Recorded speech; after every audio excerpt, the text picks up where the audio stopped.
देश न्यूज में आपका स्वागत है। मैं हूं आपके साथ धर्मिष्ठा और आप देख रहे हैं हमारा खास कार्यक्रम प्राइम डिबेट। लोकसभा चुनाव के लिए भाजपा की पहली लिस्ट जारी हो गई है। इसमें 195 प्रत्याशियों के नाम हैं। इनमें 28 महिलाएं, 47 युवा, 27 एससी, 18 एसटी और 57 नाम ओबीसी प्रत्याशियों के हैं। प्रधानमंत्री मोदी वाराणसी से चुनाव लड़ेंगे। ज्योतिरादित्य सिंधिया को मध्य प्रदेश के गुना से टिकट और शिवराज सिंह चौहान को विदिशा से टिकट दिया गया है।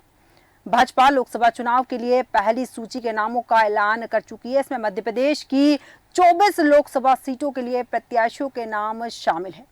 छिंदवाड़ा, इंदौर, उज्जैन, बालाघाट समेत 5 सीटों पर अभी प्रत्याशी घोषित नहीं किए गए हैं। मुरैना से शिवमंगल सिंह तोमर का नाम, भिंड से संध्या राय, ग्वालियर से भारत सिंह कुशवाहा, गुना से ज्योतिरादित्य सिंधिया, सागर से डॉक्टर लता वानखेड़े, टीकमगढ़ से डॉक्टर वीरेंद्र खटीक, दमोह से राहुल लोधी, खजुराहो से वीडी शर्मा, सतना से गणेश सिंह, रीवा से जनार्दन मिश्रा, सीधी से डॉक्टर राजेश मिश्रा, शहडोल से हिमांद्री सिंह, जबलपुर से आशीष दुबे, मंडला से फग्गन सिंह कुलस्ते का नाम शामिल हुआ है। और इसी पर विस्तार चर्चा के लिए हमारे साथ मेहमान जुड़ चुके हैं। मेहमानों से आपका परिचय करवा दें।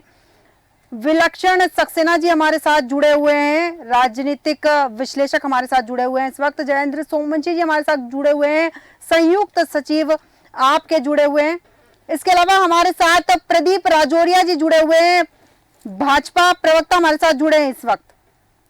आप तीनों का देश न्यूज में बहुत बहुत स्वागत है। सबसे पहले तो प्रदीप जी आपके पास आऊंगी। जिस तरह से भारतीय जनता पार्टी ने पहली सूची जारी कर दी है, जिस तरह से लगातार कह भी रही थी कि भारतीय जनता पार्टी सबसे पहले लोकसभा चुनाव प्रत्याशियों की सूची जारी कर देगी, ऐसे में कहीं ना कहीं कांग्रेस से भारतीय जनता पार्टी आगे चल रही है। जिस तरह से कांग्रेस ने कहा भी था कि पहले सूची हम जारी करेंगे, लेकिन फिर से बाजी भारतीय जनता पार्टी ने मान ली है।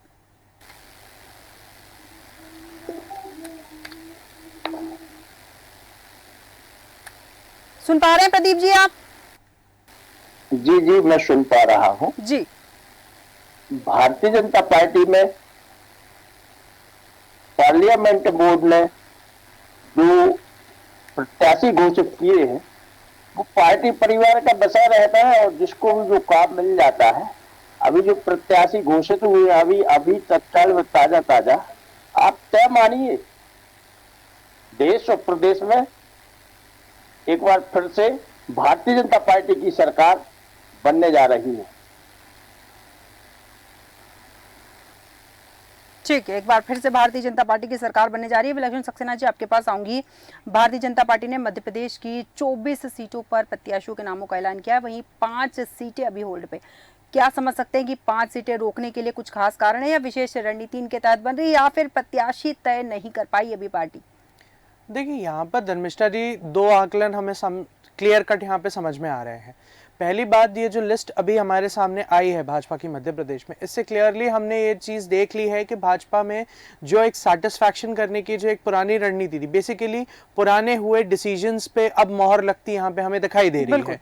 जैसे ज्योतिरादित्य सिंधिया जी हो गए या शिवराज सिंह चौहान जी हो गए, इनका टिकट की सूची में नाम आना एक तरीके से भाजपा के पुराने अरेंजमेंट को वापस सही ट्रैक पे लाने का एक बहुत अच्छा दाव है और निश्चित ही इसको बहुत जबरदस्त बेनिफिट करेगा। और साथ ही साथ अगर हम देखें तो इस सूची को जब हम ध्यान से देखते हैं तो जैसे होशंगाबाद से दर्शन जी का यहाँ पे नाम आया है, जो कि एक किसान मोर्चा के अध्यक्ष भी रह चुके हैं भाजपा में। तो यहाँ पे फोकस टारगेट ये भी देखा गया है कि जो जो सेक्टर्स भाजपा के इनिशियली हमसे नाराज थे, इन द सेंस जो लोग भाजपा के लिए फेवर नहीं कर पा रहे थे, in the sense of as a sectorial के एग्रीकल्चर सेक्टर हो गया या एक पर्टिकुलर जातिवाद सेक्टर हो गया, उसको भी यहाँ बहुत अच्छा सेटिस्फाई करने की कोशिश करी और पदाधिकारियों को यहाँ मौका दिया गया है।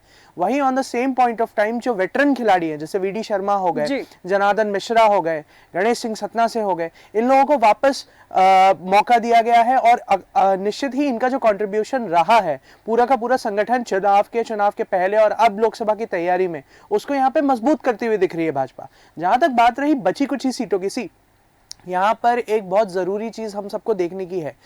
भाजपा ने एनालिसिस के हिसाब से और जो मीटिंग्स अभी लगातार हुई हैं दिल्ली में, उसका एक सबसे बड़ा निष्कर्ष ये निकल के आता है कि भाजपा बिल्कुल भी चांस नहीं लेना चाह रही उन लोगों के ऊपर जिनका ट्रैक रिकॉर्ड बीच में से खराब रहा है। इसी का कारण है कि केपी यादव हो, चाहे भोपाल में प्रज्ञा ठाकुर हो, जिनके लिए कहा गया था कि इनका एक्टिव पार्टिसिपेशन या जनता से कनेक्शन उतना जबरदस्त नहीं है और उनका उतना कंट्रीब्यूशन या जन समर्थन नहीं मिल पा रहा है, उनका नाम कट गया। और वो लोग जिनके ऊपर भारी जनता भरोसा करती है, जैसे आलोक शर्मा हो गए, इनके ऊपर जबरदस्त भरोसा करते हुए भारतीय जनता पार्टी उनको लेके आई है और निश्चित ही तौर पर वो विजयी होंगे। जहां तक रही बात 5 सीटों की, तो ये एक एनालिसिस हमको यहाँ पे समझ में आता है कि भाजपा वेट एंड वॉच करेगी। इन एरियाज को एनालाइज करना भी बहुत जरूरी है, क्योंकि इन एरिया से, जैसे हम बात करेंगे इंदौर की, तो सबसे पहले यहाँ पे डिसीजन होगा कि कौन इंदौर की सीट के लिए गेम चेंजर बनेगा, इन द सेंस कौन अपने व्यक्ति को नॉमिनेट कर पाएगा वहां से। और नॉमिनेशंस जो भी व्यक्ति के आएंगे, जिनका भी नाम आएगा सामने, उनमें सबसे प्रखर नाम कौन सा होगा, क्योंकि दावेदार बहुत है और यहाँ पर एडवाइजरी वेटरन लीडर्स की बहुत इंपॉर्टेंट पड़ेगी। बिल्कुल बिल्कुल सही कहा आपने। जयेंद्र सोमवंशी जी, आपके पास आऊंगी। यहाँ पर मैं जिस तरह से भारतीय जनता पार्टी ने अपनी पहली सूची जारी कर दी है, कई लोगों को मौका मिला है, SC ST OBC की बात करें, महिलाओं की बात करें, सूची के अंदर सभी चीजों का बकायदा ध्यान रखा गया है। क्या लग रहा है आपको कि बिल्कुल सभी समीकरणों को साधने की भारतीय जनता पार्टी ने यहाँ कोशिश की है? देखिए, ये पार्टी राजनीति करने में तो बहुत माहिर है और नो डाउट ये सभी पार्टियों को जिस प्रकार की ये राजनीति करती है वो पीछे छोड़ देती है। लेकिन चूंकि आम आदमी पार्टी जो राजनीति करती है वो रोजी रोटी, कपड़ा, मकान, शिक्षा, स्वास्थ्य, बिजली, पानी, इनकी राजनीति करती है। तो अभी अगर देखा जाए तो ये पिछले 10 सालों में जिस प्रकार से लोग ठगे गए, जिस प्रकार से युवा ठगा गया, युवाओं से वादा किया गया था कि हर साल 2 करोड़ रोजगार पैदा होंगे, 2 करोड़ रोजगार मिलेंगे, वो 2 करोड़ रोजगार भी नहीं मिल पाया। जो बचे बचा रोजगार था वो भी छीन लिया गया। बोला था कि 15 लाख रुपए खाते में आएंगे, वो 15 लाख रुपए भी खाते में नहीं आए। बोला था कि महंगाई कम होगी, वो महंगाई भी कम नहीं हो पाई। किसान आज सड़क पे है, किसान कर्ज के बोझ के तले हुए दबा हुआ है। मध्य प्रदेश के अंदर 4 किसान रोज आत्महत्या कर रहा है। MSP की गारंटी नहीं दी जा रही, मोदी की गारंटी करके कैंपेन चलाया जा रहा है। लेकिन साहब, किसान के MSP की गारंटी कब दोगे मोदी जी? मेरा सवाल ये है। ये चेहरे बदलने से कुछ नहीं होने वाला जब तक इस देश का किसान, एक जो सबसे बड़ी इकोनॉमी जो देश को चलाता है वो किसान चलाता है, उस किसान को जब तक आप संपन्न नहीं बनाएंगे, उसके उत्पादन का सही मूल्य आप नहीं देंगे, तब देश को कैसे ले जा रहे हैं? आज आप कहते हैं कि 80 करोड़ लोगों को आप भोजन दे रहे हैं। मैं एक बात जानना चाहता हूं कि आप दुनिया की तीसरी सबसे बड़ी अर्थव्यवस्था का दावा ठोकते हैं, लेकिन जब आपको अपने नागरिकों 80 करोड़ लोगों को भोजन देना, दाल चावल पड़ रहे हैं, तब किस प्रकार से ये कह रहे हैं? आप कहते हैं डंका बज रहा है, पड़ोसी मुल्क जो है, आप कहते हैं दुनिया में डंका बज रहा है, तो पड़ोसी मुल्क जो है वो आपका घंटा बजा रहे हैं। बांग्लादेश आंखें दिखा रहा है, श्रीलंका आंखें दिखा रहा है, पूरी तरह विदेश नीति में फेल है। तो ये बहुत सारी चीजें हैं। ठीक है जयेंद्र जी, ये जो जितने भी मुद्दे आप उठा रहे हैं, जयेंद्र जी, जितने भी मुद्दे आप उठा रहे हैं विधानसभा चुनाव के दौरान भी उठाए गए, तो उसके बावजूद जनता ने भारतीय जनता पार्टी को आशीर्वाद दिया। तो क्या आप ये कह सकते हैं कि आप जनता को ये बातें बहुत अच्छे से समझा नहीं पाए, या भारतीय जनता पार्टी की कमियां बहुत अच्छे से नहीं बता पाए?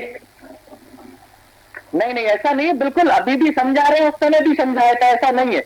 लेकिन चूंकि मैं एक चीज ये जरूर मानता हूं कि भाजपा का पॉलिटिकल सिस्टम है वो बहुत मजबूत है, और इससे लड़ने के लिए बहुत मजबूत संगठन चाहिए। और लगातार लोग देखिए, आप जिस प्रकार से लोग आज भारतीय जनता पार्टी की जो धर्म की राजनीति से लोग उब गए हैं, अब लोग शिक्षा की तरफ जाना चाहते हैं, आगे के लोग ठीक है सोमवंशी जी, पुनः आऊंगी आपके पास। प्रदीप जी, आपके पास आऊंगी। यहाँ पर मैं जिस तरह से जयेंद्र जी का कहना भी है कि भारतीय जनता पार्टी चेहरे सामने लाने से कुछ नहीं होगा, जो कमियां हैं उन्हें दूर करना, लेकिन दूसरी ओर वो ये भी मान रहे हैं कि भारतीय जनता पार्टी राजनीति में बहुत मजबूत है, उससे लड़ने के लिए मजबूत संगठन की आवश्यकता है। देखिए, भारतीय जनता पार्टी को राजनीति सत्ता का माध्यम कभी नहीं रहा। सदैव भारतीय जनता पार्टी ने सत्ता को सेवा का माध्यम माना है। भारतीय जनता पार्टी की नीतियों में जनता केंद्र बिंदु रही है। जनता के लिए भारतीय जनता पार्टी ने जो जन कल्याणकारी योजनाएं चलाई हैं, प्रदीप जी, आप जो कह रहे हैं कि भारतीय जनता पार्टी को सत्ता का लालच नहीं रहा है। सुनिए जी, अडानी जी ने आपको हेलीकॉप्टर दिया चुनाव प्रचार के लिए, आपने अडानी को हो जाना दीजिए।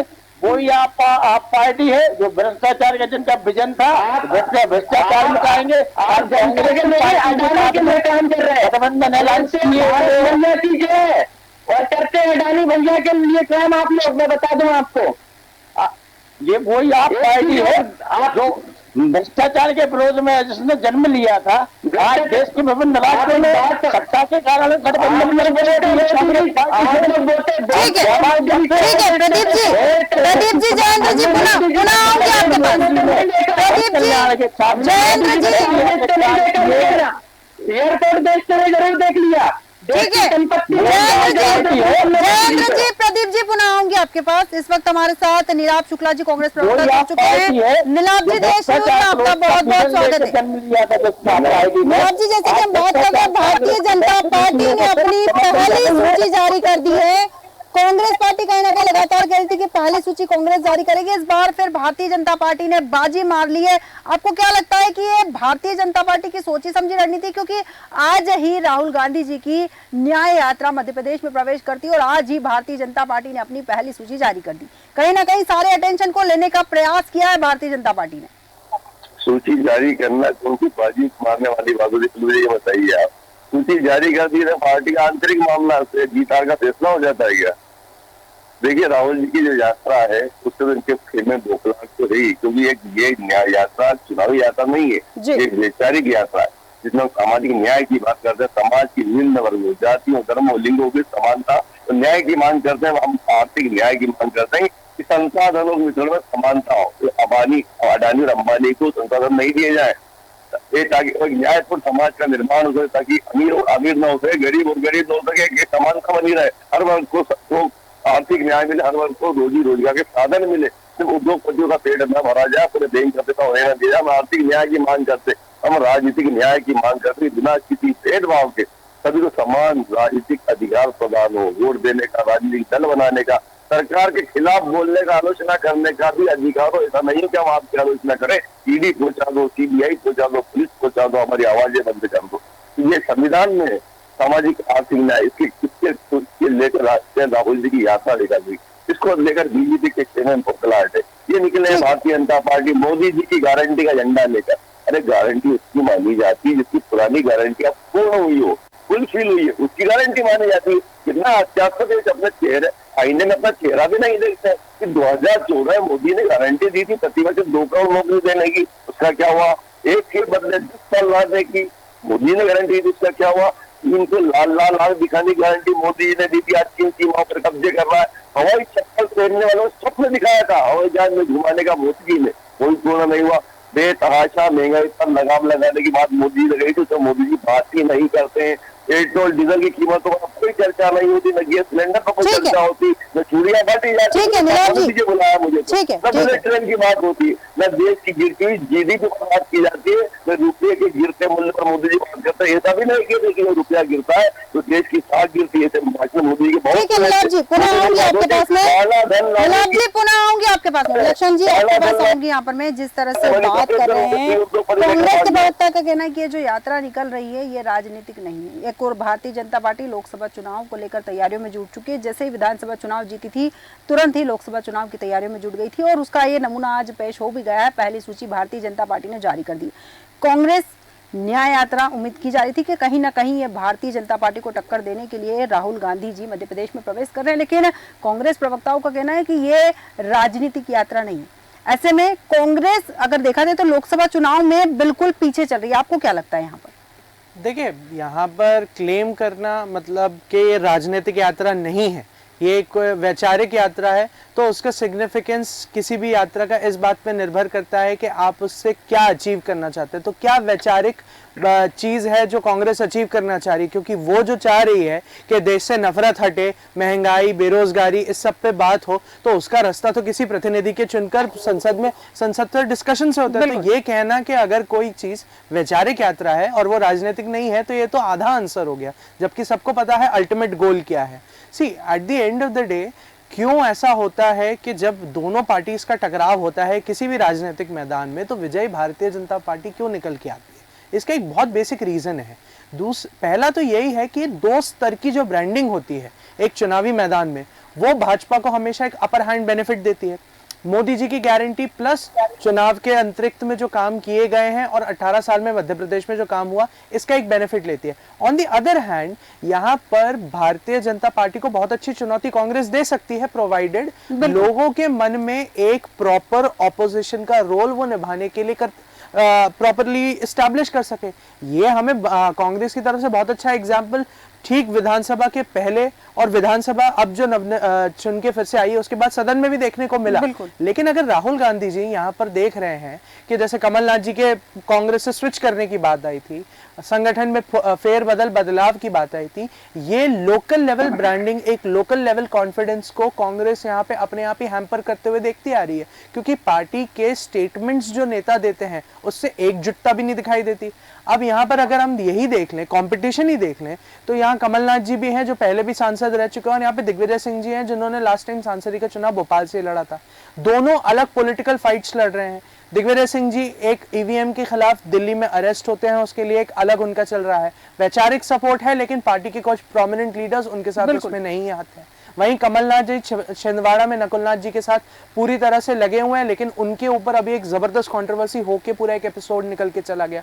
तो यहाँ पर अगर आप चाहते हैं कि निचले स्तर पर पूरी की पूरी प्रॉपर कॉन्फिडेंस कांग्रेस पार्टी जो कि कर सकती है, इसका एक इन्हें बेनिफिट 2018 के चुनाव में मिला, बिल्कुल, लेकिन अगर वो करना चाह रही है तो समझ तो पहले लोकल लीडर्स को जितने भी हैं उनको एक साथ एक कॉमन प्लेटफॉर्म पे आना पड़ेगा। और अब कांग्रेस के लिए ये जरूरी हो गया है कि 29 की 29 सीटों पे दिग्गज भी उतारे और लोकल लीडर्स भी उतारे। अब ये अच्छा समय है जब विवेक तनखा, कमलनाथ जी और अन्य जो बड़े लीडर्स हैं कांग्रेस के, इनको लोकसभा के मैदान में उतारा जाए, क्योंकि इनका संसदीय कार्यकाल का जो एक एक्सपीरियंस रहा है, अब संगठन के साथ मिलकर एक अच्छी टफ फाइट देने के चांसेस रहेंगे। अदरवाइज कांग्रेस की इस वैचारिक यात्रा का कोई बहुत औचित्य निकल के नहीं आ पाए। बिल्कुल बिल्कुल सही कहा आपने। प्रदीप राजूरे जी, आपके पास आऊंगी यहाँ पर मैं। क्या भारतीय जनता पार्टी ने ये जो टिकट पहले प्रत्याशियों की घोषित की है, पहली सूची जारी की है लोकसभा प्रत्याशियों की, क्या इसमें सर्वे को महत्व दिया गया है? देखिए, मैं बताऊं, भारतीय जनता पार्टी लोकसभा चुनाव की तैयारी मध्य प्रदेश में जो विधानसभा चुनाव हुए थे उसके ठीक दूसरे तत्काल वास्ते हम लोगों ने चालू कर दी थी जी। और मध्य प्रदेश की 29 लोकसभा सीटों पर काफी समय से भाजपा प्रत्याशी के रूप में कमल का फूल चुनाव चिन्ह को लेकर हम लोग दिन रात मेहनत कर रहे हैं जनमानस के बीच में। और आप तय मानिए, भारतीय जनता पार्टी का संगठन जो निर्णय लेता है वो भारतीय जनता पार्टी के कार्यकर्ताओं को सर्वमान्य निर्णय होता है। ठीक है। भारतीय जनता पार्टी के संगठन का विभिन्न प्रकार के सर्वे, आकलन, चयन, परिस्थिति, व्यक्तिगत ध्यान रखते हुए चयन किया जाता है।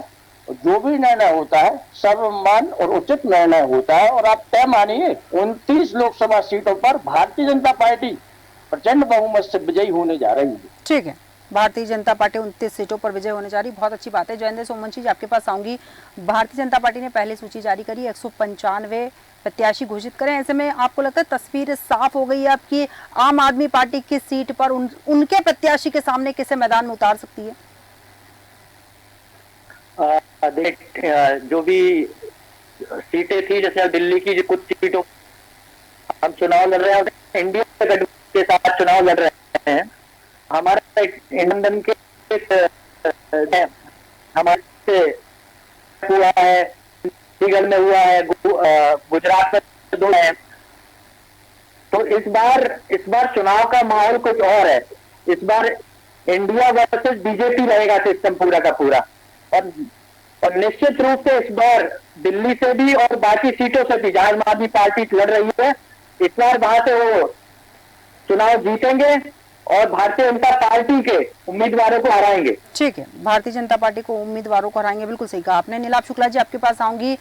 24 सीटों के प्रत्याशी घोषित करने के बाद में आपको लगता है तस्वीर साफ हो गई है अब कांग्रेस के लिए कि उन्हें उनके भारतीय जनता पार्टी के प्रत्याशी के सामने कांग्रेस के कौन से प्रत्याशी उतारना है जो भारतीय जनता पार्टी के प्रत्याशियों को हार का सामना करवा सके और कांग्रेस के प्रत्याशियों को जीत दर्ज करवा सके?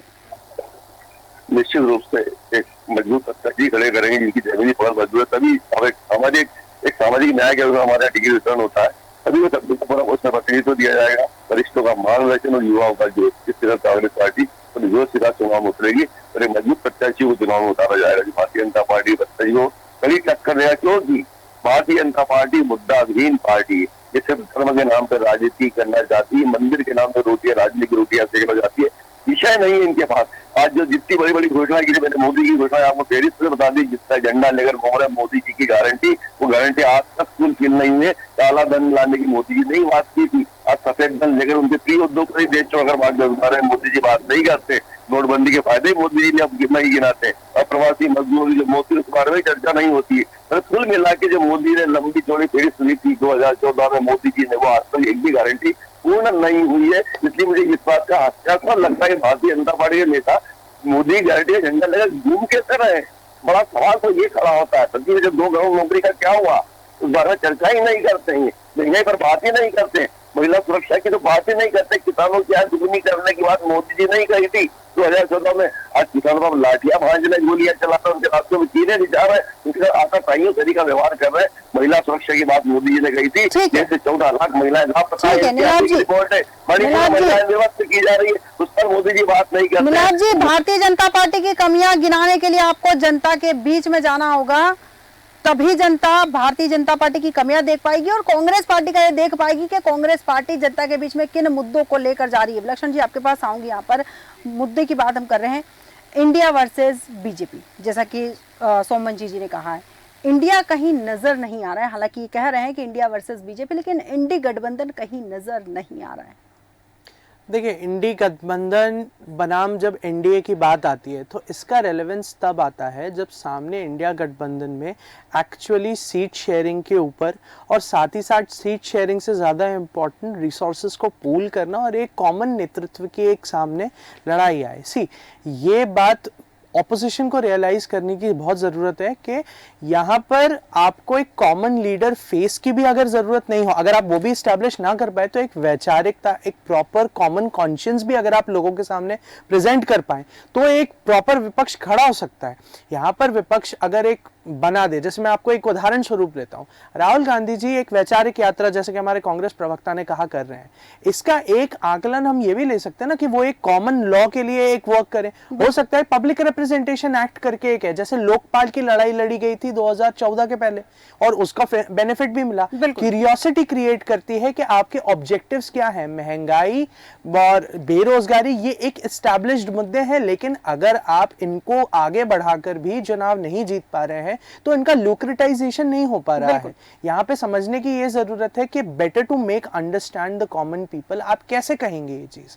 आप गैस सिलेंडर कमर्शियल, कल कीमतें बढ़ी हैं, इसकी बात हम महंगाई के रूप में करते तो जरूर है लेकिन इसका इंपैक्ट नहीं आ रहा। यहां पर यह जरूरी है कि एक्शन के इंपैक्ट के बीच का ये जो डिस्टेंस कांग्रेस पूरा नहीं कर पा रही, इसका एनालिसिस कब होगा, और जब ये नहीं होगा तो इंडिया गठबंधन भी कैसे साथ में एस्टैब्लिश कर पाएगा। हालांकि एसपी और कांग्रेस के बीच में अभी एक प्रॉपर सीट शेयरिंग के ऊपर डिस्कशन हुआ, यहां से नीतीश कुमार जी इंडिया गठबंधन से स्विच कर गए, वहीं on the same period of time Mamata Banerjee से धीरे धीरे बातचीत में चल रही है। On the other hand NDA के पास एक बेनिफिट है जहां पर एक मेजॉरिटेरियन पार्टी है जो तो क्लेम कर रही है कि इस बार तो हम 400 पार करेंगे। बिल्कुल। उनका अपना सेल्फ कॉन्फिडेंस तेज है, हम 350 क्रॉस करेंगे। उसका रीजन है कि उनके पास एक कॉमन केंद्र नेतृत्व है। लक्षण जी, एक चीज जो जानना चाहूंगी यहाँ पर आपसे, क्या आपको लगता है कि भारतीय जनता पार्टी की सूची आने के बाद कांग्रेस के ऊपर अब सूची जारी करने का प्रेशर बढ़ गया है? देखिए, पहले तो सूची के ऊपर सबसे पहले अगर कोई सूची लाता है तो उसका एक प्रॉपर कॉन्शियस ये रहता है कि लोगों के दिमाग में वो बैठा सके कि हाँ ये हमारे पब्लिक रिप्रेजेंटेटिव्स हैं, एक आइडियोलॉजी फ्लोट कर सके कि आपके क्षेत्र का प्रतिनिधित्व ये करे, ताकि अगर उसके बीच में कोई कमियां होती हैं तो उसको एक्सेप्ट किया जा सके, इन द सेंस उस गैप को फिल किया जा सके। कांग्रेस में ये गैप की स्ट्रगल और स्ट्रैटेजी की एनालिसिस थोड़ा पहले होता है, उसके बाद ही फाइनल टिकट्स दिए जाते हैं। Show on presentation of power के बाद ही कांग्रेस प्रॉपरली निर्णय लेती है। कांग्रेस की हमेशा से आदत रही है। और सेकंड, लिस्ट जारी करने का एक बेटर फायदा भी होता है कि आपको एक अपर हैंड मिलता है सामने वाले की लिस्ट को क्रिटिसाइज करने का। यहाँ पर लिस्टों में अगर नाम लिया जाए तो भाजपा की लिस्ट को क्रिटिसाइज करने का कांग्रेस के पास एक मौका भी रहेगा और उसमें आगे वो एनालिसिस भी कर सकती है। लेकिन at the same point of time अगर आप प्रॉपर कैंडिडेट्स नहीं ढूंढ पाओ तो बाद में लिस्ट जारी करना हानिकारक भी हो सकता है। वो इसलिए क्योंकि अगर आप लास्ट में डिसाइड करते हैं तो हो सकता है जनता को उतना टाइम ही नहीं मिले आपके कैंडिडेट को एक्सेप्ट करने के लिए, जो कि इस विधानसभा चुनाव में बहुत इजीली देखा गया कि कई बार कांग्रेस के जो कैंडिडेट्स खड़े किए गए जनता उन्हें बहुत इजीली एक्सेप्ट नहीं कर पाई, उन्हें स्वीकार नहीं कर पाई। बिल्कुल बिल्कुल विलक्षण जी, बहुत सही बात करी कि लिस्ट आप भले बाद में जारी करें, लेकिन अगर आपके पास प्रत्याशी दमदार है तो बाद में सूची जारी करने का फायदा मिल सकता है, लेकिन प्रत्याशी दमदार नहीं है तो उसका खामियाजा भी झेलना पड़ सकता है। प्रदीप राजौरिया जी, नीलाभ शुक्ला जी, जयेंद्र सिंह सोमवंशी जी, विलक्षण सक्सेना जी, आप सभी का बहुत बहुत धन्यवाद हमारे साथ विस्तृत चर्चा में शामिल होने के लिए। बीजेपी की पहली लिस्ट में मध्य प्रदेश के 24 नाम हैं और गुना से ज्योतिरादित्य सिंधिया को टिकट दिया है। विदिशा से शिवराज सिंह चौहान को मैदान में उतारा गया है। भारतीय जनता पार्टी ने अपनी पहली सूची जारी कर दी है। 5 सीटों पर अभी भी प्रत्याशी घोषित नहीं किए। ऐसे में कांग्रेस के ऊपर प्रेशर बढ़ जाता है अपनी सूची जारी करने का। अब देखना दिलचस्प होगा कि कांग्रेस भाजपा के प्रत्याशियों के सामने किसे मैदान में उतारती है। हमारे आज के खास कार्यक्रम में इतना ही। बने रहिए देश न्यूज के साथ।